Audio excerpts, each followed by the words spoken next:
भारत माता की, भारत माता की, इनकलाब, इनकलाब, वंदे वंदे। आपने कहने से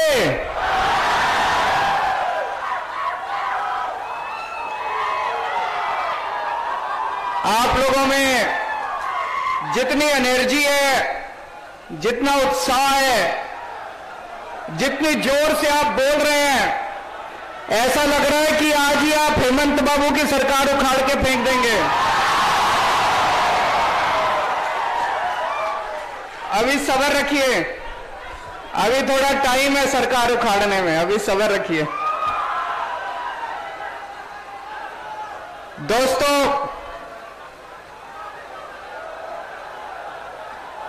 आसाम के ऊपर, आसाम के एक एक परिवार के ऊपर मां कामाख्या का बहुत बहुत आशीर्वाद है।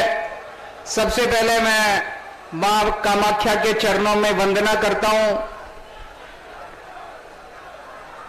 श्रीमंत शंकर देव जी और उनके शिष्य श्रीमंत माधव जी, उनका आसाम के विकास में, आसाम में बहुत बड़ा योगदान रहा, उनको मैं नमन करता हूं। आसाम समाज में भाईचारे के साथ हिंदू, मुस्लिम, सिख, ईसाई, सभी धर्म, सभी जाति के लोगों को एक साथ लेके उन लोगों ने आसाम का विकास किया।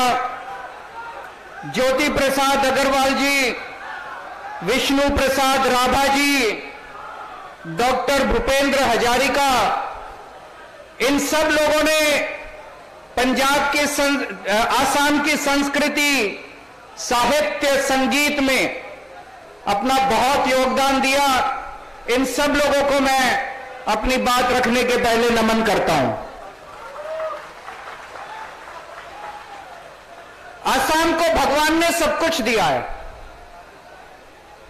भगवान ने इतने पहाड़ दिए, नदियां दी, इतना पानी दिया, ब्रह्मपुत्र नदी दी, इतना अच्छा मौसम दिया, इतनी हरियाली दी।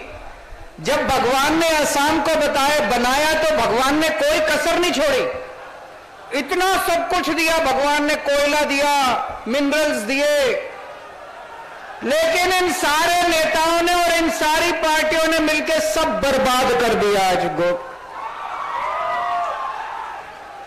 पिछले 75 साल में आप लोगों ने 52 इयर्स, 52 साल तक आपने कांग्रेस की सरकार बनाई। 52 साल तक, 52 इयर्स। 10 साल आपने असम गण परिषद की सरकार बनाई और पिछले 7 साल से भारतीय जनता पार्टी की सरकार बनाई। कम नहीं होते इतने साल। आपने इनको अपना विश्वास देने में, वोट देने में कोई कसर नहीं छोड़ी, कोई कसर नहीं छोड़ी। लेकिन आज मैं आप लोगों से पूछना चाहता हूं, आपको बदले में क्या मिला? इतने साल आपने इन लोगों को वोट दिया, कांग्रेस को वोट दिया, असम गण परिषद को वोट दिया, भारतीय जनता पार्टी को वोट दिया। इन पार्टियों ने आपको क्या दिया? धोखा दिया। जिसको मौका मिला उसने लूट लिया, जिसको मौका मिला उसने लूट लिया। लूटा कि नहीं लूटा? हार के, इन पार्टियों से तंग आके आज 3.5 करोड़ आसाम के लोगों ने हम लोगों को न्योता दिया आसाम आने के लिए। मैं आप सब आसाम के लोगों का बहुत बहुत आभारी हूं। आपने इतना प्यार, इतने मान, इतने सम्मान के साथ मुझे, भगवंत मान साहब को, आम आदमी पार्टी के लोगों को आसाम में बुलाया। 2016 में हेमंत बाबू की सरकार बनी थी।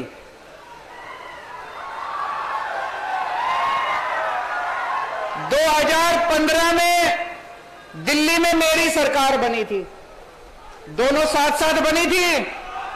2015 में दिल्ली में मेरी सरकार बनी थी, 1 साल के बाद 2016 में हेमंत बाबू की सरकार बनी थी। आज दिल्ली को हमने बदल के रख दिया 7 साल के अंदर। स्कूल, अस्पताल, बिजली, पानी, सड़कें, शानदार दिल्ली बना दी हमने। हेमंत बाबू ने क्या किया 7 साल में?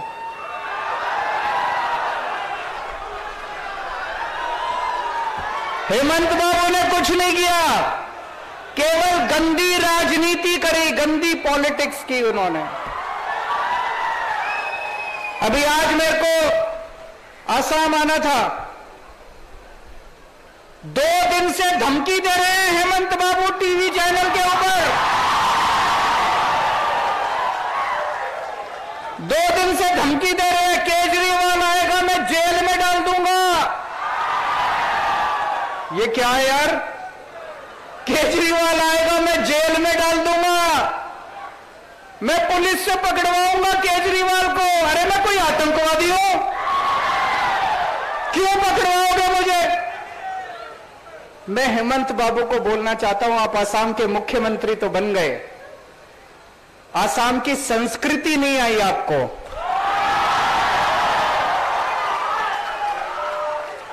आसाम के लोग बहुत अच्छे हैं, आसाम के लोग बहुत प्यारे हैं, आसाम के लोग अपने अतिथि का स्वागत करते हैं। आसाम के लोग अतिथि आता है तो अपने घर ले जाके खाना खिलाते हैं, चाय पिलाते हैं, आदवगत करते हैं। आसाम के लोग जेल भेजने की धमकी नहीं देते। तो मैं हेमंत बाबू से निवेदन करता हूं, आप मुख्यमंत्री बन गए, थोड़ी सी आसाम की संस्कृति सीख लीजिए आप। और आज इस मंच से मैं हेमंत बाबू को आमंत्रण देता हूं कि जब दिल्ली आए तो मेरे घर चाय पीने के लिए आइएगा। अगर समय मिले तो थोड़ा खाना खाने के लिए भी आइएगा। मैं आपको दिल्ली घुमाऊंगा अपनी गाड़ी में। आपने तो 7 साल में कुछ नहीं किया, मैं आपको दिखाऊंगा दिल्ली में हमने कितने शानदार स्कूल बना दिए। मैं आपको दिखाऊंगा दिल्ली में कितने शानदार मोहल्ला क्लिनिक बना दिए, अस्पताल बना दिए। तो हेमंत बाबू को आज मैं आमंत्रित करता हूं। आज मैं यहां पे आने के पहले मैं कई आसाम के गुवाहाटी के युवाओं से मिला। आज इतनी बेरोजगारी है, इतनी बेरोजगारी है आसाम के अंदर, है कि नहीं है? जो पढ़े लिखे हैं वो भी बेरोजगार घूम रहे हैं, जो कम पढ़े लिखे हैं वो भी बेरोजगार घूम रहे हैं। एक एक युवा चीख चीख के कह रहा है कि मेरे को रोजगार चाहिए, मेरे को रोजगार चाहिए, मेरे को रोजगार चाहिए। हेमंत बाबू के पास टाइम नहीं है उनकी चीख सुनने का। हेमंत बाबू ने पिछले चुनाव के पहले बोला था हम बेरोजगारी दूर करेंगे, बेरोजगारी दूर हुई। सरकार कहती है 25 लाख बेरोजगार हैं आसाम के अंदर। 25 लाख नहीं है, कम से कम 50 लाख से ज्यादा बेरोजगार है आसाम के अंदर। लेकिन क्या किया इन्होंने बेरोजगारी दूर करने के लिए? कुछ नहीं किया इन्होंने। इनसे तो पेपर नहीं होते, पेपर करते हैं, पेपर लीक हो जाते हैं इनके। पेपर लीक इनसे, जिस सरकार से पेपर नहीं होते वो क्या सरकार चलाएंगे? जिनसे पेपर नहीं होते, एक छोटी सी चीज पेपर नहीं होते, वो क्या सरकार चलाएंगे? दिल्ली में मेरी 8 साल से सरकार है, मान साहब की पिछले 1 साल से सरकार है। दिल्ली में तो पेपर लीक नहीं हुए आज तक एक भी। पेपर लीक क्यों होते हैं? कोई ना कोई अंदर बैठ के मिला हुआ है कि नहीं है? कोई ना कोई अंदर पेपर बेच रहा है। पेपर ऐसे ही थोड़ी लीक हो जाता है कि उड़ के चला गया बाहर। पेपर लीक होता है क्योंकि कोई पेपर बेच रहा है, कोई आपके बच्चों का भविष्य बेच रहा है। किसी को सजा मिली आज तक? किसी को सजा नहीं मिली। क्यों? ये लोग मिले हुए हैं। ये लोग दिल्ली के अंदर पेपर लीक नहीं होते, पंजाब के अंदर पेपर लीक नहीं होते। क्यों? क्योंकि दिल्ली में ईमानदार सरकार है, पंजाब में ईमानदार सरकार है। दिल्ली में पिछले 7-8 साल में मैंने 12 लाख बच्चों के लिए रोजगार का इंतजाम किया। 12 लाख बच्चों के लिए। हम ईमानदार लोग हैं, 24 घंटे जनता के बारे में सोचते हैं। जनता, एक आम आदमी के घर में आज उसका घर नहीं चल रहा, इतनी महंगाई हो गई है, बच्चे बेरोजगार हैं। एक जनता का दर्द समझते हैं हम लोग। 12 लाख बच्चों को मैंने रोजगार दिए। 1 साल हुआ भगवंत मान को, 1 साल में 28,000 सरकारी नौकरियां इन्होंने दे दी बच्चों को। हमें रोजगार देना आता है। आम आदमी पार्टी की सरकार आएगी तो आसाम के एक एक बच्चे को रोजगार दिया जाएगा दोस्तों। और जिस स्पीड से हेमंत बाबू रोजगार दे रहे हैं, मुझे लगता है 100 साल लगेंगे कम से कम सबको रोजगार देने के। आज शिक्षा का बुरा हाल है। अभी अभी मान साहब ने बताया कि इनके परिवार में किसी ने स्कूल बनवाया, अपना प्राइवेट स्कूल। किसने स्कूल बनवाया? इन्होंने। इनके परिवार में स्कूल बनवाया है किसी ने, प्राइवेट स्कूल। बताते हैं लाखों रुपए फीस है। जिस प्रदेश के मुख्यमंत्री की पत्नी प्राइवेट स्कूल चलाएगी, उस राज्य के अंदर गरीबों को शिक्षा नहीं मिल सकती। उस राज्य के अंदर कभी सरकारी स्कूल ठीक नहीं होंगे। दिल्ली में भी पहले यही होता था, पंजाब में भी पहले यही होता था। जितने नेता थे, नेताओं के स्कूल चलते थे, बड़े बड़े फलाना स्कूल, ढिमका स्कूल, इतने बड़े बड़े प्राइवेट स्कूल, लाखों रुपए की फीस होती थी। जानबूझ के इन पार्टियों ने, इन नेताओं ने सरकारी स्कूलों का बेड़ा गर्क कर दिया, सरकारी स्कूल बर्बाद कर दिए, ताकि हर आदमी मजबूरी में अपने बच्चों को प्राइवेट स्कूल में भेजना चालू करे। है कि नहीं है? जानबूझ के। और हर साल प्राइवेट स्कूल में फीस बढ़ाते हैं, हर साल प्राइवेट स्कूल में फीस बढ़ाते हैं। हमारी सरकार आई, हमारे किसी एमएलए का स्कूल नहीं चलता, पंजाब में किसी एमएलए का स्कूल नहीं चलता, किसी नेता का स्कूल नहीं चलता। हमने सारे सरकारी स्कूल शानदार बना दिए दिल्ली के। मैं आप लोगों को आमंत्रण देना चाहता हूं, आप लोग आइए, जब भी दिल्ली आए आप लोग हमारे सरकारी स्कूल आके देखिएगा। सरकारी स्कूल, एक बार दिल्ली के सरकारी स्कूल देखना, कितने शानदार सरकारी स्कूल बन गए। अब दिल्ली के अंदर पिछले साल 12वीं के नतीजे 99.7% नतीजे दिल्ली के सरकारी स्कूलों के आए थे। हमारे दिल्ली के सरकारी स्कूलों के बच्चे डॉक्टर बन रहे हैं, इंजीनियर बन रहे हैं, रिक्शे वाले के बच्चे, मजदूरों के बच्चे। लोग अपने बच्चों को प्राइवेट स्कूल से निकाल के सरकारी स्कूल में भर्ती करा रहे हैं दिल्ली के अंदर। आसाम में भी हो सकता है। चाबी आपके हाथ में, आपको बटन दबाना है, झाड़ू का बटन दबाओगे तो आपके बच्चों का भविष्य बन जाएगा। यहां पे गुवाहाटी में मुझे बताया एक ही सरकारी अस्पताल है, गुवाहाटी मेडिकल कॉलेज, और वहां पे लंबी लंबी लाइनें लगी पड़ी हैं। पूरे आसाम के अंदर जितने सरकारी अस्पताल हैं, डिस्पेंसरी है, सबका बुरा हाल है। मशीनें काम नहीं करती, छतें टूटी पड़ी हैं, दवाइयां मिलती नहीं है, टेस्ट होते नहीं है। दिल्ली के अंदर भी पहले यही हाल था। आज दिल्ली के सरकारी अस्पताल सारे एयर कंडीशनड अस्पताल कर दिए हम लोगों ने। सारी दवाइयां मिलती हैं, सारे टेस्ट होते हैं, सारी मशीनें काम करती हैं। गली गली के अंदर मोहल्ला क्लिनिक खुलवा दिए। अब आप चाहे अमीर हो या गरीब हो, अगर आपके घर में कोई बीमार होता है, दिल्ली में उसका सारा इलाज मुफ्त होता है, उसकी दवाइयां भी मुफ्त, उसके टेस्ट भी मुफ्त। उसके आसाम में भी हो सकता है। चाबी आपके हाथ में है, आपको झाड़ू का बटन दबाना है, आपके सारे अस्पताल शानदार बन जाएंगे। आपको अपने घर के लोगों का इलाज कराने की चिंता करने की जरूरत नहीं पड़ेगी, कोई खर्चा देने की जरूरत नहीं पड़ेगी। मैंने सुना यहां पर बिजली बहुत महंगी है कि नहीं है? अभी कोई मेरे को बता रहा था 200 यूनिट अगर बिजली आती है तो 1200 रुपए का खर्चा आता है। 1200 रुपए, 1200 रुपए, ज्यादा, उससे भी ज्यादा। और पिछले 1 साल में पता नहीं कितनी बार इन्होंने बिजली के दाम बढ़ा दिए। दिल्ली में बिजली फ्री है,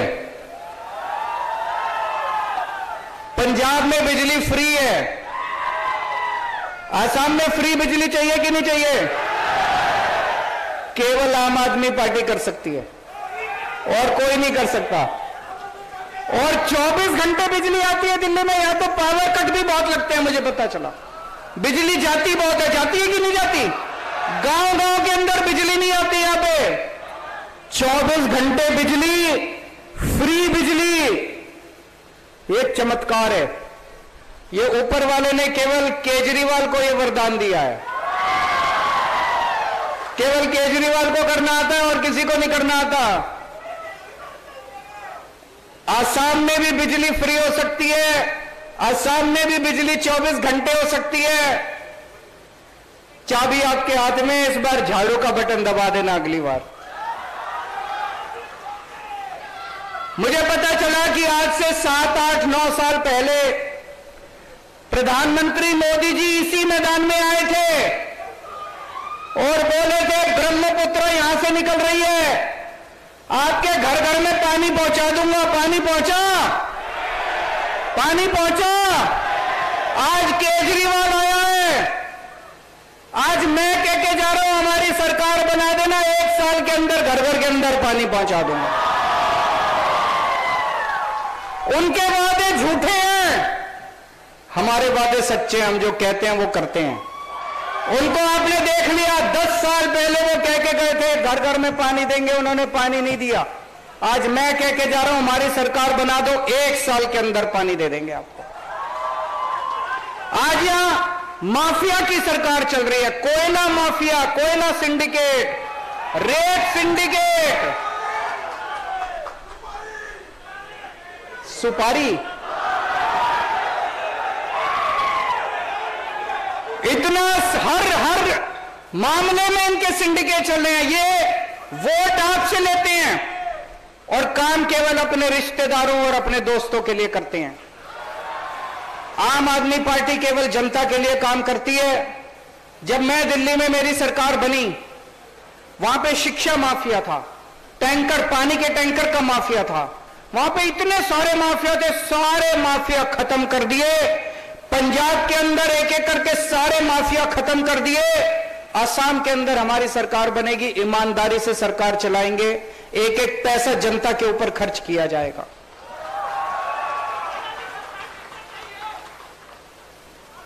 मैं देख रहा था कि असम का बजट 3.25 लाख करोड़ रुपए का बजट है असम का। मतलब हर साल असम सरकार आपके ऊपर 3.25 लाख करोड़ रुपए खर्च करती है। इतना सारा पैसा कहां जाता है ये पैसा? आपने कहीं कोई सरकारी काम होते दिखा? कोई सड़क बनते देखी? कोई स्कूल बनते देखा? कोई अस्पताल बनते देखा? सरकार ने कभी कोई दवाई दी आपको? आपके बच्चों की पढ़ाई के लिए कभी कुछ किया? कहां गया ये सारा पैसा? कहां गया ये सारा पैसा? असम के ऊपर 1,23,000 करोड़ रुपए का कर्जा है, कर्जा ले रखा। कहां गया ये सारा पैसा? खा गए ये लोग। इतना भ्रष्टाचार है, इतना भ्रष्टाचार है। अब तो एक ईमानदार सरकार की जरूरत है असम के अंदर, है कि नहीं है? दोस्तों, हमारा देश, भारत देश शानदार देश है, महान देश है, महान लोग हैं। मैं आपसे एक प्रश्न पूछना चाहता हूं, क्या भारत जैसे महान देश के प्रधानमंत्री पढ़े लिखे होने चाहिए कि नहीं होने चाहिए? जिसको लगता है प्रधानमंत्री पढ़े लिखे होने चाहिए, हाथ खड़े करें।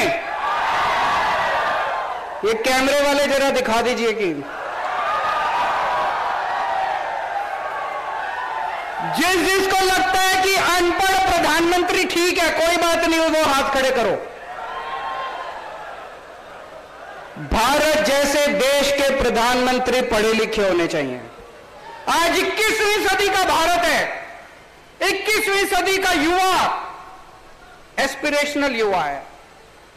वो विज्ञान में विश्वास करता है, वो साइंस में, टेक्नोलॉजी में विश्वास करता है, वो अपने लिए रोजगार चाहता है, वो भारत की तरक्की चाहता है। भारत की तरक्की कौन कर सकता है? एक पढ़ा लिखा आदमी कर सकता है। कम पढ़ा लिखा और अनपढ़ आदमी तरक्की नहीं कर सकता। मैंने प्रधानमंत्री जी का एक स्पीच सुना था, कई स्पीच है उनकी, उसमें वो कहते हैं कि मैं केवल गांव के स्कूल में गया था, उसके बाद मेरी कोई शिक्षा नहीं हुई। हमारा देश बहुत गरीब देश है। हमारे देश में किसी का अनपढ़ होना, किसी का कम पढ़ा लिखा होना कोई गुनाह नहीं है। बहुत लोग हैं जो गरीब लोग हैं, अपनी गरीबी की वजह से वो कम पढ़े लिखे हैं, स्कूल नहीं जा पाते, कम पढ़े लिखे हैं, उनको शिक्षा नहीं मिलती, मुझे कोई एतराज नहीं है। लेकिन प्रधानमंत्री को तो पढ़ा लिखा होना चाहिए, है कि नहीं है?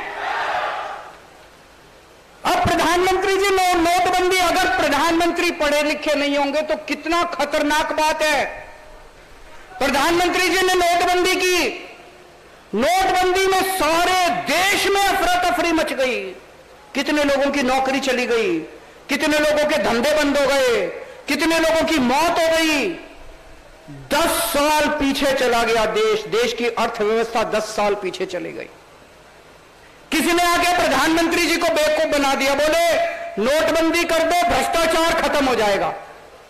भ्रष्टाचार खत्म हुआ? किसी ने प्रधानमंत्री जी को आके बेवकूफ बना दिया, बोले नोटबंदी कर दो, आतंकवाद खत्म हो जाएगा। आतंकवाद खत्म हुआ? अगर हमारे देश के प्रधानमंत्री पढ़े लिखे होते, वो कभी नोटबंदी ना करते, कभी नोटबंदी नहीं करते। प्रधानमंत्री जी 3 किसानों के काले कानून लेके आए। पूरे देश के किसानों ने कहा कि हमें यह कानून नहीं चाहिए, यह कानून खतरनाक है, किसान इस कानून के खिलाफ हैं। सारे देश के किसान बोल रहे थे, लेकिन प्रधानमंत्री जी को किसी ने जाके बेवकूफ बना दिया कि ये 3 किसानों के कानून। 1 साल तक आंदोलन हुआ, 750 किसान मारे गए। अगर हमारे देश के प्रधानमंत्री पढ़े लिखे होते तो किसानों के काले कानून नहीं लेके आते। तो भारत देश को एक पढ़े लिखे प्रधानमंत्री की जरूरत है। अगली बार वोट डालने जाओ तो पढ़े लिखे को वोट देना, अनपढ़ को वोट मत देना। आप अपनी कहीं कंपनी में अप्लाई करते हो तो कंपनी वाले कहते हैं ना, इस पोस्ट मैनेजर के लिए, इस पोस्ट के लिए ये डिग्री चाहिए, एमबीए चाहिए, बीए चाहिए, एमए चाहिए। तो अगर अपनी कंपनी के मैनेजर के लिए बीए, एमए, एलएलबी की डिग्री चाहिए, तो देश के टॉप के मैनेजर के लिए भी तो डिग्री होनी चाहिए ना, वो भी तो पढ़ा लिखा होना चाहिए ना। आज आप इतनी भारी संख्या में आए, इतना प्यार दिया, मुझे समझ नहीं आ रहा मैं आपका एहसान कैसे चुकाऊं, पर अब मेरा आना जाना लगा रहेगा आसाम में। और फिर से मैं आसाम के सभी लोगों को प्रणाम करता हूं। जय आई अखो।